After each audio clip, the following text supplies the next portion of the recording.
Hello दोस्त, नमस्कार। मैं आपका भाई शिव।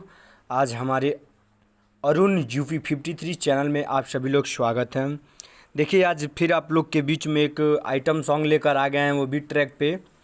काफ़ी मज़ेदार सॉन्ग लग रहा है। आप लोग इसे गाइए, प्यार दीजिए, आशीर्वाद दीजिए। और हमारे सभी प्यारे दोस्तों से निवेदन है कि जो हमारे चैनल को सब्सक्राइब नहीं किए हैं, हमारे चैनल को सब्सक्राइब कर लें और बगल में बेल आइकन घंटी है उसे प्रेस कर दें, ताकि मेरा नया नया वीडियो आप तक आसानी से पहुंच जाए। और भाई, किसी को पर्सनल सॉन्ग चाहिए तो दिए गए नंबर पे कॉल कर सकते हैं। आइए मैं उस ट्रैक को गाकर बता देता हूँ कि ये सॉन्ग किस ट्रैक पे लिखा गया है।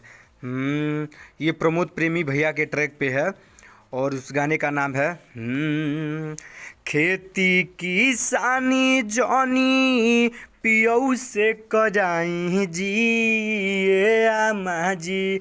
और ये जियो ये ब्यास। खेती किसानी जॉनी पियऊ से कराई जी ए आमा जी। आ पढ़तानी तो पढ़ाई जी ए आमा जी। हमारा रजऊ के पढ़ाई जी ए आमा जी। कापी कहलम अपना बोलम के से दिलाई जी ए आमा जी। आ पढ़तानी तो पढ़ाई जी ए आमा जी। देखिए, इसी के गाने पे मैं एक और गाना लिखा हूँ, वो भी बहुत अच्छा लग रहा है। ये देवर और भाभी का कहानी है। कैसे है? दुबई से घरे असो जल्दी से आई जी ए राजा जी। अरे जियो ए ब्यास। दुबई से घरे असो जल्दी से आई जी ए राजा जी। आई अपना भयवा के समझाई जी ए राजा जी।